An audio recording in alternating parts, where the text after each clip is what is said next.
Dear students and viewers, আসসালামু আলাইকুম। সবাইকে স্বাগত জানাচ্ছি আজকের অনলাইন ক্লাসে। আজকে আমি আলোচনা করব special use of some words or phrases এই টপিকের দ্বিতীয় অংশ নিয়ে। ইতিমধ্যে আমি এই টপিকটির প্রথম অংশ আলোচনা করেছি, নিশ্চয়ই তোমরা ক্লাসটা উপভোগ করেছো। চলো আজকের ক্লাস শুরু করা যাক। প্রথমে আমি যে ফ্রেজ নিয়ে কথা বলবো সেই ফ্রেজটি হচ্ছে হোয়াট ইফ। একটু খেয়াল করো, প্রথম এক্সাম্পল খেয়াল করো, what if we invite your mother next weekend. এই বাক্যের অর্থ হচ্ছে কেমন হবে যদি আমরা তোমার মাকে পরবর্তী সপ্তাহান্তে আমন্ত্রণ জানাই। আরেকটা বাক্য খেয়াল করো, what if I came tomorrow instead of today. কেমন হবে যদি আজকের পরিবর্তে আমি আগামীকাল আসি। তাহলে খেয়াল করে দেখো, এই বাক্যগুলোর শুরুতে আমরা একটা ফ্রেজ ইউজ করেছি, সেই ফ্রেজটা হচ্ছে হোয়াট ইফ। দেখো হোয়াট ইফ এর পরের অংশ খেয়াল করো। দেখো হোয়াট ইফ এর পরে এই বাক্যগুলোতে সাবজেক্ট আছে, একটা ভার্ব আছে, প্লাস বাক্য অংশ আছে, আর বাক্যের শেষে প্রশ্নবোধক চিহ্ন আছে। তার মানে বাক্যের প্রথমে একটা গ্যাপ আছে, সেই গ্যাপের পরে একটা অ্যাজার্টিভ সেন্টেন্সের মতো একটা অংশ আছে, এবং শেষে প্রশ্নবোধক চিহ্ন আছে। তাহলে যখন দেখবো কোনো বাক্যের শুরুতে গ্যাপ আছে, গ্যাপের পরে অ্যাজার্টিভ সেন্টেন্সের মতো একটা অংশ আছে, কিন্তু চিহ্নটা আছে প্রশ্নবোধক চিহ্ন, তখন আমরা হোয়াট ইফ ব্যবহার করতে পারবো। খেয়াল করো আমি কি লিখেছি এখানে, কোনো বিষয়ে পরামর্শ দেওয়ার জন্য বা মতামত জানতে চাওয়ার জন্য হোয়াট ইফ ব্যবহৃত হয়। যখন আমরা কোনো ব্যক্তিকে কোনো বিষয়ে পরামর্শ দিতে চাইবো অথবা কোনো ব্যক্তির কাছ থেকে কোনো বিষয়ে মতামত জানতে চাইবো, তখন আমরা এই হোয়াট ইফ ব্যবহার করতে পারবো। আবার খেয়াল করো, একজন ব্যক্তি বলছে I am going to climb up there, আমি সেখানে আরোহণ করতে যাচ্ছি। তখন আরেকজন ব্যক্তি বলছে no, what if you slipped, কেমন হবে যদি তুমি পড়ে যাও। তাহলে দেখো এখানে হোয়াট ইফ এর পরে সাবজেক্ট আছে, ভার্ব আছে, মানে এটা অ্যাজার্টিভ সেন্টেন্সের মতো আছে, আর শেষে প্রশ্নবোধক চিহ্ন আছে। আবার দেখো what if I forgot to bring the document, কেমন হবে যদি আমি ডকুমেন্ট আনতে ভুলে যাই। তাহলে এখানে একটু খেয়াল করো কি প্রকাশ করা হচ্ছে, ভয় বা আতঙ্ক প্রকাশ করা হচ্ছে। এরকম ভয় বা আতঙ্ক প্রকাশ করতেও হোয়াট ইফ ব্যবহৃত হয়। এখন একটা বিষয় খেয়াল করতে হবে তোমাকে, সেটি হচ্ছে আমরা যখন দেখব কোনো একটা বাক্যের শুরুতে গ্যাপ আছে, সেই গ্যাপের পরে একটা সাবজেক্ট আছে, একটা ভার্ব আছে, প্লাস বাকি অংশ আছে, মানে একটা অ্যাজার্টিভের মতো স্ট্রাকচার আছে, আর শেষে আছে বাক্যের প্রশ্নবোধক চিহ্ন, তখন আমরা সেই ক্ষেত্রে হোয়াট ইফ আনতে পারি। এই হোয়াট ইফ দিয়ে আমরা এখানে দু ধরনের বাক্য পেয়েছি। একটা বাক্য হচ্ছে পরামর্শ দেয়া হয় অথবা মতামত জানতে চাওয়া হয়, আরেকটা বাক্য হচ্ছে আতঙ্ক বা ভয় প্রকাশ করা হয়। এরকম ক্ষেত্রে আমরা হোয়াট ইফ আনতে পারি।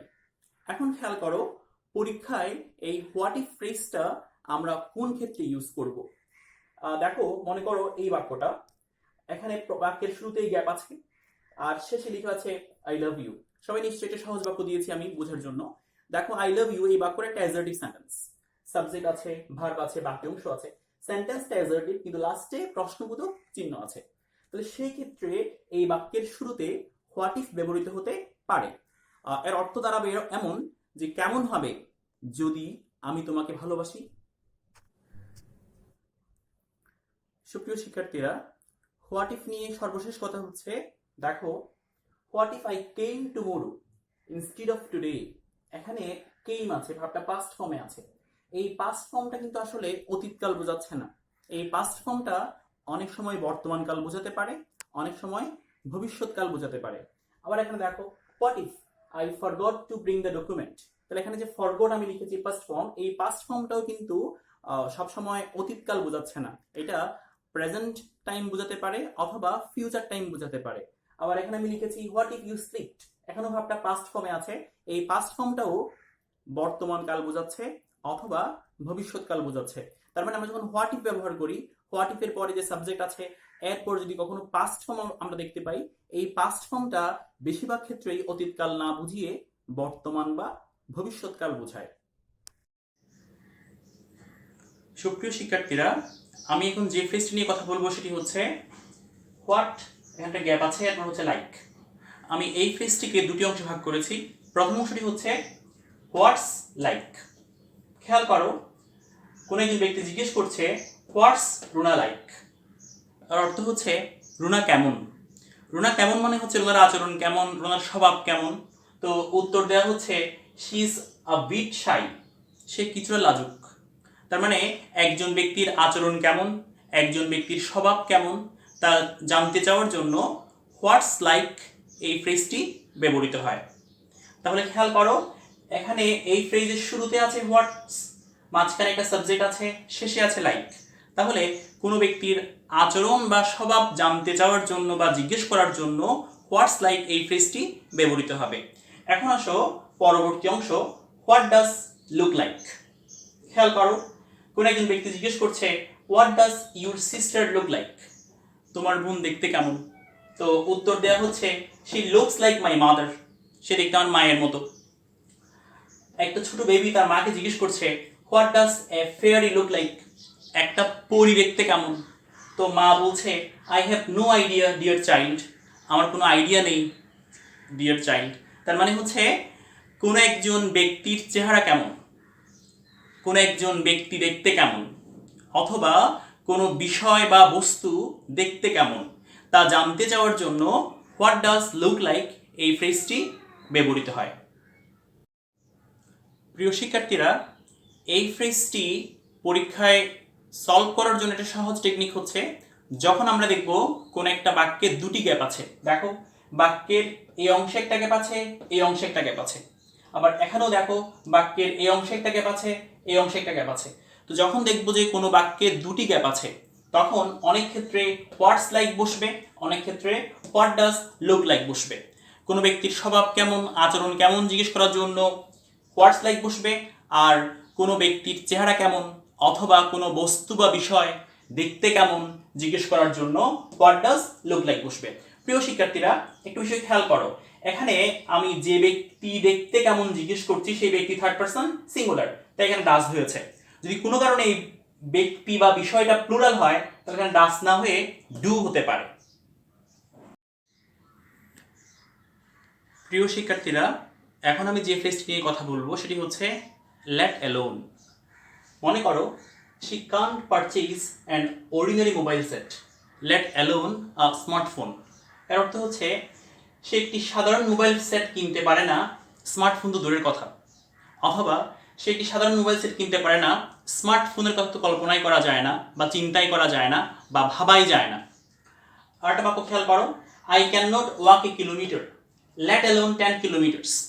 আমি 1 কিলোমিটার হাঁটতে পারি না, 10 কিলোমিটার তো দূরের কথা। অথবা আমি 1 কিলোমিটার তো হাঁটতে পারি না, 10 কিলোমিটার তো ভাবাই যায় না, কল্পনাই করা যায় না, চিন্তাই করা যায় না।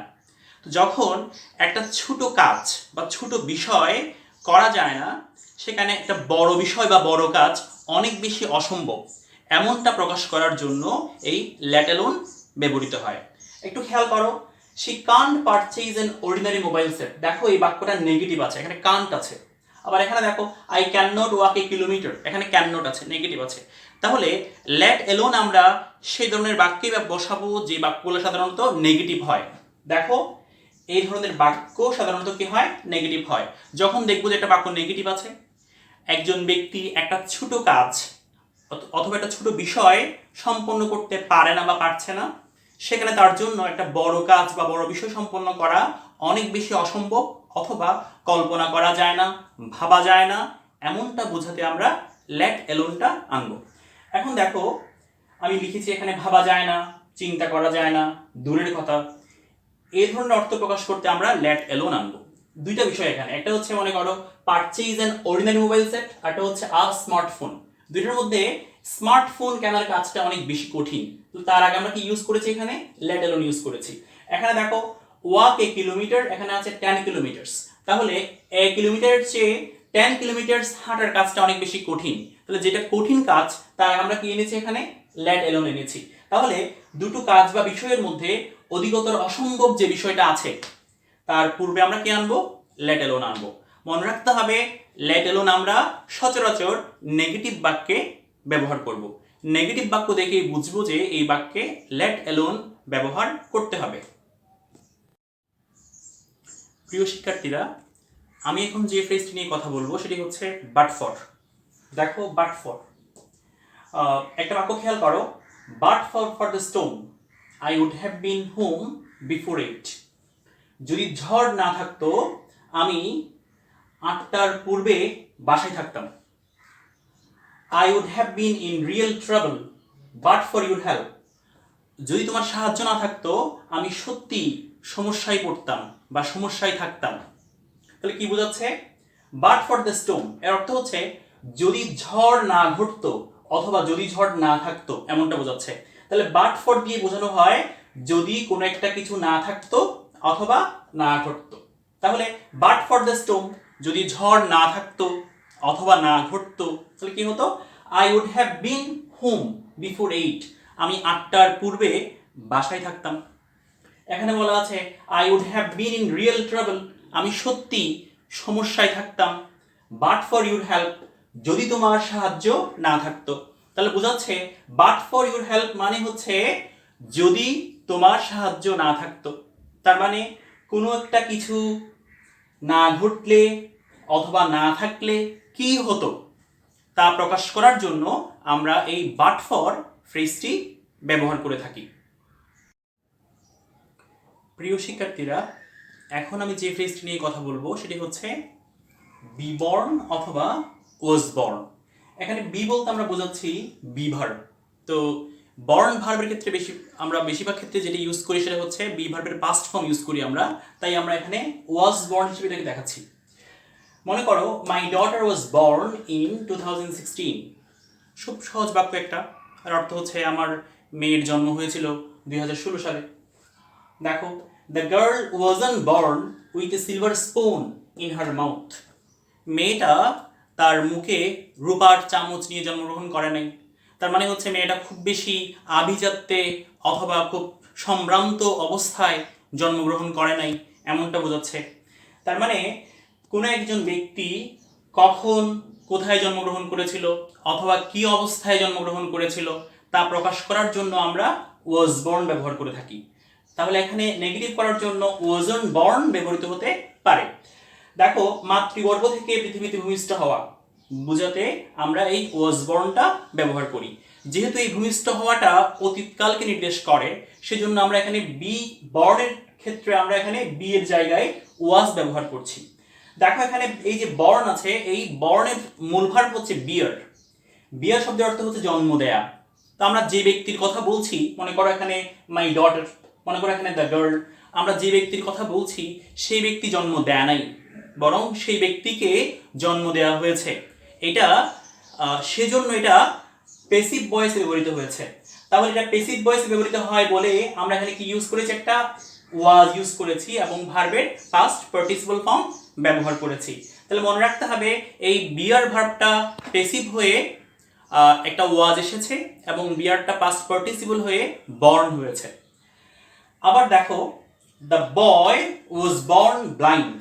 এই বাক্যের অর্থ হচ্ছে ছেলেটা অন্ধ হয়ে জন্মগ্রহণ করেছিল। তার মানে এই অন্ধটা একটা শারীরিক বিকলাঙ্গ অবস্থা বোঝাচ্ছে। তাহলে শারীরিক বিকলাঙ্গ অবস্থায় জন্মগ্রহণ করা এমনটা বোঝাতে চাইলে বি বর্ণের পরে একটা এজেক্টিভ বসে। এখানে এই যে ব্লাইন্ড, এই ওয়ার্ডটা হচ্ছে একটা এজেক্টিভ। তাহলে দেখো, এখানে ওয়াজ বর্ন আছে, বি বর্ন মানে এখানে ওয়াজ আছে, ওয়াজ বর্ন আছে, এরপর একটা কি আছে? এজেক্টিভ আছে। তাহলে শারীরিক বিকলাঙ্গ অবস্থায় জন্মগ্রহণ করা এমনটা বোঝাতে চাইলে বি বর্ণের পরে এজেক্টিভ বসবে। তাহলে মনে রাখবা, কোনো একজন ব্যক্তি কোনো একটা জায়গায়, কোনো একটা সময়ে, কোনো একটা অবস্থায় জন্মগ্রহণ করেছিল, এমনটা বোঝানোর জন্য আমরা ওয়াজ বর্ন এই ফ্রেজটা ব্যবহার করব। প্রিয় শিক্ষার্থীরা, এখন আমি যে ফ্রেজটি নিয়ে কথা বলবো সেটি হচ্ছে দেয়ার। এটাকে বলা হয় ইন্ট্রোডাক্টরি দেয়ার। মানে এই শব্দটি বাক্যের শুরুতে বসে, সেজন্য এটাকে ইন্ট্রোডাক্টরি দেয়ার বলে। হয়তো অনেকেই তোমরা জানো আরো একটি ওয়ার্ড আছে দেয়ার, বানান দেখতে একই রকম। মনে করো আই ওয়েন্ট দেয়ার ইয়েস্টারডে, গতকাল আমি সেখানে গিয়েছিলাম। এখানে যে দেয়ারটা আমি বললাম, এই দেয়ারটা হচ্ছে সেখানে বোঝাচ্ছে। তাহলে এই দেয়ারের সাথে এখানে যে দেয়ারটা আমি লিখেছি তার ব্যাকরণগত অনেক পার্থক্য আছে। এই দেয়ারটা বাক্যের শুরুতে বসে বলে এটাকে বলা হয় ইন্ট্রোডাক্টরি দেয়ার। উদাহরণ খেয়াল করো, there is a lot of noise in the street. রাস্তায় অনেক কোলাহল আছে। There is ice on the lake. হ্রদের উপর বরফ আছে। There are two schools in our village, আমাদের গ্রামে দুটো স্কুল আছে। তাহলে খেয়াল করো এখানে প্রত্যেকটা বাক্যের শুরুতে কি আছে, দেয়ার আমি ইউজ করেছি। আসলে এই দেয়ারটা কোনো অর্থ প্রকাশ করছে না, এই দেয়ারটা কে বলা হয় ছদ্মবেশী সাবজেক্ট। এই বাক্যের প্রকৃত সাবজেক্ট হচ্ছে, মনে করে যে এখানে a lot of noise হচ্ছে প্রকৃত সাবজেক্ট, এটা সিঙ্গুলার তাই আমরা এখানে ভার্ব বসিয়েছি ইজ। এখানে আইস হচ্ছে প্রকৃত সাবজেক্ট তাই ভার্ব বসেছে ইজ। এখানে টু স্কুলস হচ্ছে প্রকৃত সাবজেক্ট তাই ভার্ব বসেছে আর। তাহলে প্রত্যেকটা বাক্যে দেয়ারটা হচ্ছে ছদ্মবেশী সাবজেক্ট, এটা বাক্যের শুরুতে বসে, এটাকে বলা হয় ইন্ট্রোডাক্টরি দেয়ার। এইসব বাক্যে একটা রিয়েল সাবজেক্ট থাকে, সেই রিয়েল সাবজেক্টটা ভার্বের পরে বসে। এখন আসো যেটা আমি বললাম সেটার ব্যাখ্যা হচ্ছে এরকম, সাধারণত কোনো স্থানে কিছু থাকা বোঝাতে দেয়ার বসে। দেখো there are two schools in our village, আমাদের গ্রামে দুটি স্কুল বা বিদ্যালয় আছে, তার মানে কোনো স্থানে কিছু আছে বা থাকা বোঝাতে আমরা দেয়ারটা ব্যবহার করেছি। এটিকে ইন্ট্রোডাক্টরি দেয়ার বলে। যেটা বললাম আমরা সচরাচর দেয়ারের পর বি ভার্বের যে কোনো ফর্ম বসতে পারে। মনে করো এখানে আমরা প্রেজেন্ট ফর্ম বসিয়েছি, ইচ্ছে করলে পাস্ট ফর্ম বসাতে পারবো অথবা ফিউচার ফর্ম বসাতে পারবো। তার মানে দেয়ারের পরে বি ভার্বের যে কোনো ফর্ম আমরা বসাতে পারবো। যে কথা বললাম এই দেয়ার শব্দটি কোনো নির্দিষ্ট অর্থ প্রকাশ করে না, এটি কোথাও কিছু আছে এমনটা বোঝাতে আমরা বাক্যে ব্যবহার করে থাকি। এখন আসো, there lived a saint in Bagerhat, বাগেরহাটে একজন পীর বাস করতেন। there exists a difficulty in the task now, এখন কাজটিতে একটা সমস্যা আছে। তার মানে খেয়াল করো এখানে আমরা বি ভার্ব ব্যবহার না করে অন্য ভার্ব ইউজ করেছি। দেখো প্রথম বাক্যে ভার্ব আছে লিভড, পরের বাক্যে ভার্ব আছে এক্সিস্ট। তার মানে দেয়ারের পরে সবসময় যে বি ভার্ব ব্যবহার করতে হবে এমনটা না, বি ভার্ব ছাড়াও কিছু ভার্ব ব্যবহার করা যায়। এটাও প্রায় একই রকম অর্থ বোঝায়, কোথাও কিছু আছে কোথাও কিছু ছিল এমন বোঝাতে আমরা এই দেয়ারটা ব্যবহার করে থাকি। এখানে আমরা বললাম যে বি ভার্ব ছাড়াও লিভ, সিম, এপিয়ার, হ্যাপেন, রিমেইন, এক্সিস্ট এই ভার্বগুলা ইন্ট্রোডাক্টরি দেয়ারের পরে বসতে পারে। যদিও আমরা এই ভার্বগুলা বসাই তারপরেও মূল অর্থ একই রকম বোঝাবে। তার মানে হচ্ছে কোনো একটা জায়গায় অথবা কোথাও কিছু একটা আছে, কিছু একটা ছিল অথবা কিছু একটা থাকবে এমনটা বোঝানোর জন্য আমরা এই দেয়ারটা ব্যবহার করি। এটাকে আমরা বলবো ইন্ট্রোডাক্টরি দেয়ার। আগেই বলেছি এটা হচ্ছে একটা ছদ্মবেশী সাবজেক্ট, মূল সাবজেক্টটা এখানে ভার্বের পরে আছে। এখন আমরা আলোচনা করব ইট নিয়ে। এটাকে বলা হয়ে থাকে প্রিপারেটরি ইট। এখানে যে ইটটার কথা বলা হচ্ছে এই ইটটা আসলে কোনো অর্থ প্রকাশ করে না, এটা বাক্যের শুরুতে ব্যবহৃত হয়, সেজন্য এটাকে বলা হয় প্রিপারেটরি ইট। দেখো it is my ambition to run A 3-hour marathon, আমার আকাঙ্ক্ষা হচ্ছে একটা 3 ঘন্টার ম্যারাথন চালানো। তোমরা জানো ম্যারাথন মানে হচ্ছে লম্বা দৌড় এরকম বোঝায়। It is nice to talk to you, তোমার সাথে কথা বলতে পেরে ভালো লাগছে বা তোমার সাথে কথা বলতে পারাটা ভালো এমনটা বোঝাচ্ছে। তার মানে খেয়াল করো এখানে স্ট্রাকচারটা খেয়াল করো, প্রথমে একটা ইট আছে, এরপর একটা বি ভার্ব আছে, এরপর একটা এজেক্টিভ আছে অথবা নাউন আছে, এটাকে বলা হচ্ছে কমপ্লিমেন্ট, এজেক্টিভ বা নাউন, এরপরে আছে ইনফিনিটিভ। তার মানে দেখো এই বাক্যে একটা নাইস আছে, এই ওয়ার্ডটা হচ্ছে এজেক্টিভ। এই বাক্যে মাই অ্যাম্বিশন আছে, এটা একটা নাউন ফ্রেজ। তার মানে ইট, এরপরে বি ভার্ব, এরপরে এজেক্টিভ অথবা নাউন কমপ্লিমেন্ট, এরপরে বসবে একটা ইনফিনিটিভ। দেখো এই যে টু টক আছে এখানে, এখানে টু রান আছে, এটা হচ্ছে ইনফিনিটিভ প্লাস বাকি অংশ তো থাকবেই। তার মানে এই স্ট্রাকচারের ক্ষেত্রে আমরা ইটটা ব্যবহার করব। তাহলে দেখো আবারও বলছি, it is my ambition to run A 3-hour marathon, আমার আকাঙ্ক্ষা হচ্ছে একটা 3 ঘন্টার ম্যারাথন চালানো। তাহলে এখানে আসলে ইটটা কোনো সুনির্দিষ্ট অর্থ প্রকাশ করছে না, কিন্তু বাক্যের শুরুতে বসছে। এবার আসো, it took me 3 hours to get home last night, গত রাতে আমার বাসায় পৌঁছতে 3 ঘন্টা লেগেছিল এমনটা বোঝাচ্ছে। ইট tax ages to do the shopping, shopping করতে এইজেস সময় লাগে, এইজেস মানে অনেক বছর, বছরের পর বছর সময় লাগে। আর যদি কোনো কারণে মেয়েদেরকে নিয়ে শপিংয়ে যেতে হয় তাহলে তো কথাই নেই, অনেক সময় লাগবে এমনটা বোঝাচ্ছে। হয়তো কোনো একটা বিষয়কে অতিরঞ্জিত করে বলার জন্য বাক্যটা এভাবে বলা হচ্ছে যে ইট tax ages to do the shopping, shopping করতে বছরের পর বছর সময় লাগে, অনেক বেশি সময় লাগে এমনটা বোঝাচ্ছে। তাহলে খেয়াল করে এখানে কি ব্যবহৃত হয়েছে, প্রথমে একটা ইট আছে, এরপর একটা ভার্ব আছে টেক, তবে হ্যাঁ, এই টেক ভার্বটা যে কোনো ফর্মে বসতে পারে। লিখেছি আমি এনি ফর্ম। দেখো এখানে আছে টুক, পাস্ট ফর্মে আছে, এখানে আছে টেক্স মানে এস যুক্ত করা আছে। এরপরে একটা অবজেক্ট, ব্যক্তিবাচক অবজেক্ট থাকতেও পারে, নাও থাকতে পারে। দেখো আমি এখানে ফার্স্ট ব্র্যাকেট দিয়েছি, তার মানে হচ্ছে এই স্ট্রাকচারের ক্ষেত্রে এই অবজেক্টটা থাকতেও পারে, নাও থাকতে পারে। এরপরে একটা টাইম থাকবে, যেমন মনে করো এখানে আছে 3 আওয়ার্স, এখানে আছে মনে করো এইজেস, তাহলে এখানে 3 আওয়ার্সটা টাইম বোঝাচ্ছে, এখানে এইজেসটা টাইম বোঝাচ্ছে। এরপরে আছে দেখো ইনফিনিটিভ, দেখো এখানে এই যে টু গ্যাপ, এটা ইনফিনিটিভ, এখানে দেখো টু ডু, এটা হচ্ছে ইনফিনিটিভ, প্লাস বাকি অংশ তো আছেই।